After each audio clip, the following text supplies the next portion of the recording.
Alhamdulillah Alladzi an'ama wa tafaddala 'alaina bi ni'matil iman wal islam. Asyhadu an la ilaha illallah wahdahu la syarika lahu malikul 'alam. Wa asyhadu anna sayyidana wa nabiyyana Muhammadan 'abduhu wa rasuluhu nabiyyu khairil anam.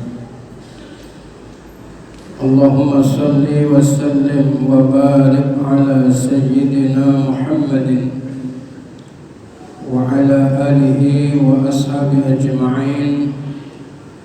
Amma ba'du, fa ya ayyuhal hadirun, usikum wa iyaya bitaqwallahi faqad fazal muttaqun.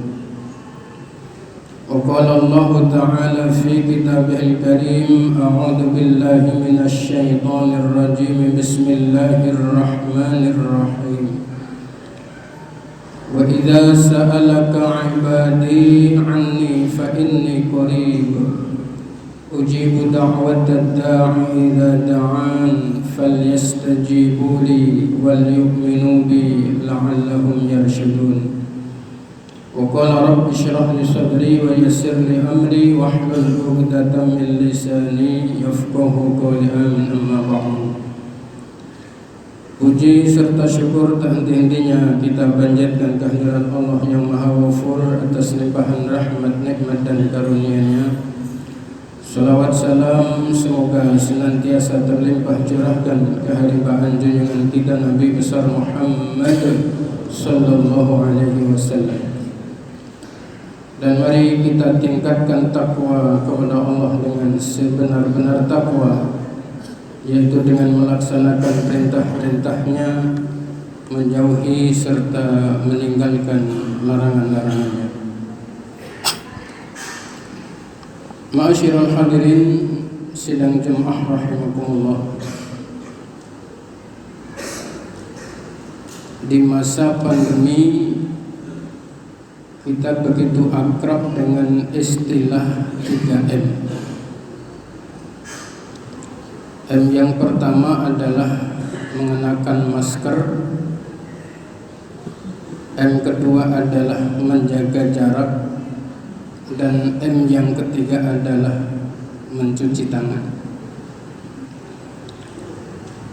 Ternyata di tengah kehidupan umat ada beberapa penyakit yang bisa boleh dibilang serius, dan itu bisa kita istilahkan dengan 3M. Dengan penyakit ini hidupnya tidak menjadi siapa-siapa, dan keberadaannya seperti istilah pepatah bahasa Arab, wujuduhu ka'adamihi. Keberadaannya nyaris tanpa meninggalkan efek baik. Tidak ada catatan sejarah dalam hidupnya. 3M penyakit itu yang pertama adalah kecenderungan kita umat Islam khususnya adalah menggampangkan ibadah. Tiba waktu sholat, panggilan azan berkumandang di masjid musola, yang muncul di hati kita gampang, nanti masih bisa, jam 1, jam 2. Tiba bulan suci Ramadan, kesungguhannya, totalitasnya tidak muncul, bahasanya gampang. Kita masih akan berjumpa kembali dengan Ramadan yang akan datang. Di saat harta sudah memungkinkan untuk melaksanakan ibadah haji, menggampangkan gampang, masih banyak waktu. Ketika penyakit ini telah ada di diri kita, maka akan melahirkan M yang kedua, yaitu meremehkan fadilah. Sholat berjamaah dengan pahala 27 derajat tidak cukup memotivasi kedua kakinya untuk melangkah ke masjid, karena 27 derajat bukan apa-apa. Puasa Syawal yang fadilahnya adalah seakan-akan barang siapa yang berpuasa 6 hari, man shoma ramadhana wa atba'ahu sittan faka'annahu shawmad dahri. Puasa 6 hari di bulan Syawal, Allah kasih pahala seakan-akan puasa sepanjang tahun. Itu pun remeh. Tidak cukup memberi motivasi untuk bergerak melakukan fadilah-fadilah. Sholat duha menjadikan rezeki kita berkah, urusan kita lancar. Sholat tahajud menjadikan derajat kita diangkat. Semuanya kita remehkan. Dan hal itu yang tidak akan pernah merubah diri kita dan tidak akan pernah jadi siapa-siapa. Meski boleh jadi ilmu kita segudang, tetapi manakala sekedar dan sebatas ilmu pengetahuan tapi tidak kita amalkan, sekali lagi tidak akan menjadikan kita siapa-siapa. Dan ketika sudah penyakit yang kedua itu bersemayam di dalam diri kita, maka akan lahir M yang ketiga, yaitu menyepelekan. Maksiat disepelekan, dosanya kecil. Maksiat lagi, masih ada waktu untuk bertaubat. Maksiat di waktu muda, bahasanya dalam hati gampang, saya masih muda, masih banyak waktu ketika nanti usia saya menjelang usia tua. Maka 3M ini akan benar-benar berdampak terhadap pribadi setiap kita. Dan ketika penyakit ini bersemayam dalam diri kita dan tidak ada upaya untuk mengobatinya dengan cara terapi, hadir di banyak majelis dan bertekad setiap yang didapatkan diamalkan, maka hal itu bisa jadi sampai akhir hayatnya. Ketika malaikat Israel hadir menjemput nyawanya, dia masih dalam kondisi yang tidak siap karena terkena penyakit 3M yang sangat membahayakan.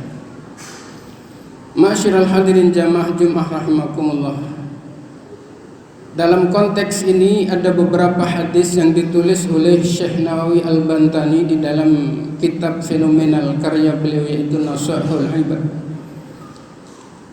tentang fadilah dan keutamaan yang dahsyat, tetapi termasuk dalam banyak kehidupan kita umat manusia diremehkan karena kita memang berpenyakit meremehkan. Yang pertama, man qoma bihawaijin nasi fi hayatihi, dalam sebagian matan fid dunya, man barang siapa qoma bihawaijin nas.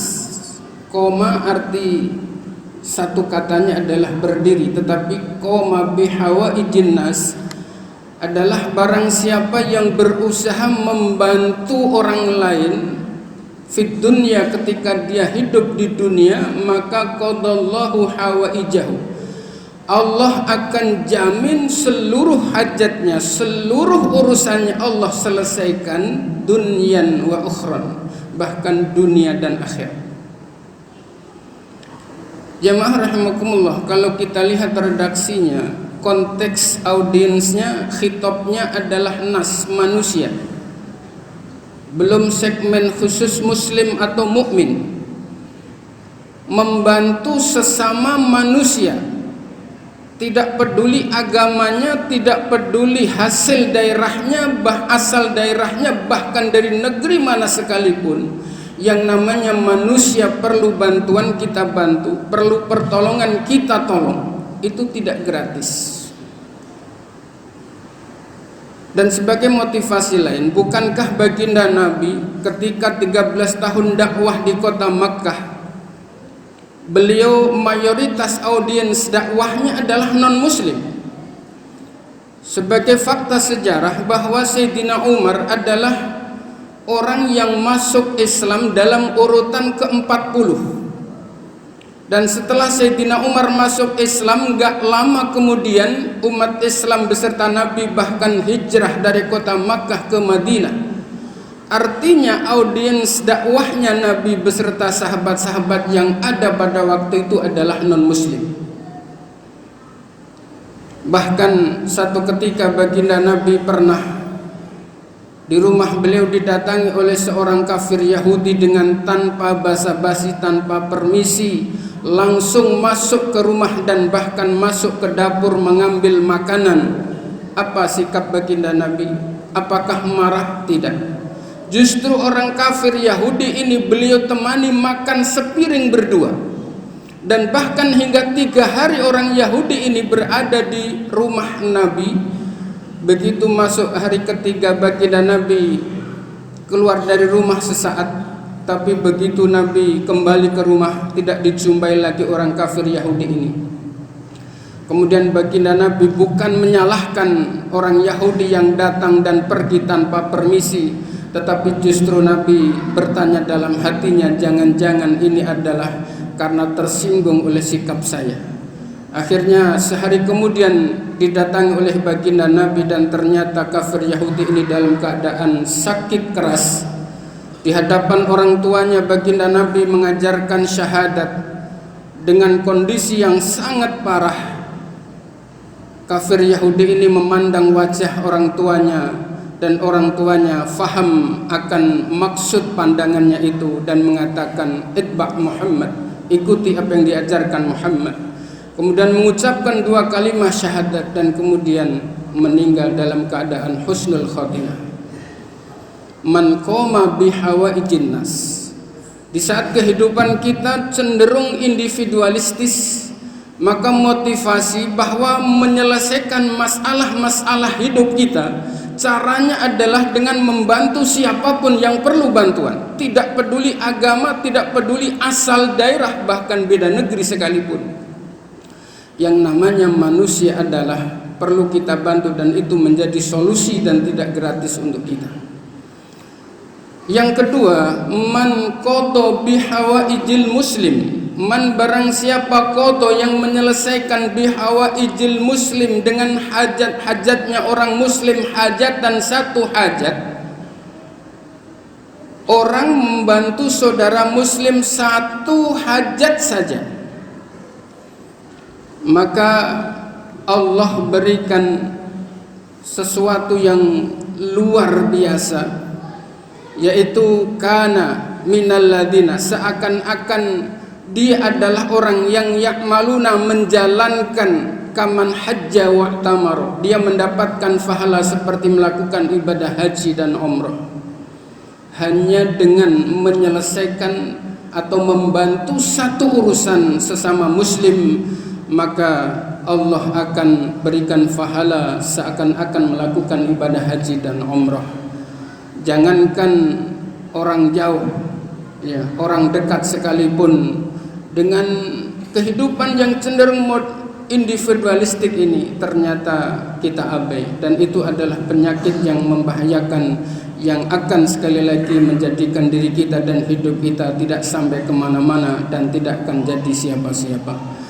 Yang terakhir, 2 hadis masih dalam rangkaian yang ditulis oleh Syekh Nawawi Al-Bantani, termasuk amaliyah yang disepelekan, yang diremehkan oleh kebanyakan kita. Hadis yang kedua ini adalah dua-duanya diriwayatkan oleh Imam At-Tabrani. Man istaghfara, man barang siapa istaghfara, yang memohonkan ampun, lil mukmini, bagi orang mukmin, wa mukminatin dan mukminah, kataba maka Allah catat lahu baginya fi kulli mukminin, setiap jumlah mukmin, wa mukminatin dan setiap jumlah mukminah, hasanatan satu kebaikan. Dengan mengucapkan Allahumma ighfir lil mu'minina wal mu'minat 1 kali saja, maka Allah catat setiap satu jumlah mukmin mukminah kebaikan. Jika jumlah mukmin mukminah di dunia ini jumlahnya 2 miliar, maka hanya dengan mengucapkan sekali Allahumma ghfir lil mu'minina wal mu'minat, akan Allah berikan pahala dan kebaikan sejumlah 2 miliar. Karenanya memohonkan ampun kepada mukmin mukminah Allah jadikan rukun di setiap khutbah. Khutbah Jumatkah, khutbah Idul Fitri, Idul Adha, khutbah istisqa, khutbah gerhana matahari atau bulan, tanpa mendoakan mukminin mukminah, hukumnya adalah tidak sah dan otomatis rangkaian sholatnya adalah tidak sah. Yang berikutnya, man istaghfaro, man barang siapa istaghfaro, yang memohonkan ampun lil mukmini, bagi setiap mukmin, wa mukminatin, dan setiap mukminah, fi kulli yaumin, di setiap harinya, sab'ah wa isyrina marratan, sebanyak 27 kali. Kana minal ladzina, maka orang ini akan Allah angkat derajatnya setinggi-tingginya, yustajabu lahum, tingkat kualitas ijabah doanya adalah di atas penduduk bumi, wa yurzaku bihim ahlul ard, bahkan rizkinya akan Allah berikan keberkahan yang seberkah-berkahnya, dan Allah buka pintu rizkinya seluas-luasnya, melebihi berkah dan tingginya rizki penduduk bumi kecuali para anbiya wal mursalin. Hadirin jamaah rahimakumullah, maka 3 penyakit yang suka menggampangkan, meremehkan, dan sekaligus adalah menyepelekan adalah penyakit yang kita sadari atau tidak adalah banyak menyerang kehidupan kita. Karenanya kita terapi dengan banyak hadir di majelis-majelis taklim, sehingga kita mendapat motivasi, tapi dengan tekad agar kita mengamalkan setiap apa yang kita lakukan, agar kehadiran kita di dunia ini akan meninggalkan sejarah yang baik bagi orang-orang setelahnya. Barakallahu li wa lakum fil Qur'anil azim, wa nafa'ani wa iyyakum bima fihi minal ayati wadh-dhikril hakim, wa taqabbala minni wa minkum tilawatahu innahu huwas samiul alim. Allahumma shalli ala Muhammad. Allahumma shalli ala sayyidina Muhammad. Allahumma shalli wa sallim ala sayyidina Muhammad wa ala ali sayyidina Muhammad.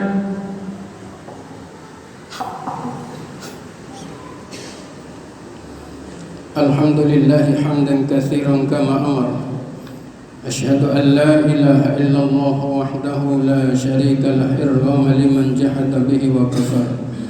Wa asyhadu anna sayyidana wa nabiyyana Muhammadan abduhu wa rasuluhu nabiyul mu'tabar. Amma ba'du, fa ya ayyuhal hadirun, usikum wa iyaya bitaqwallahi faqad fazal muttaqun.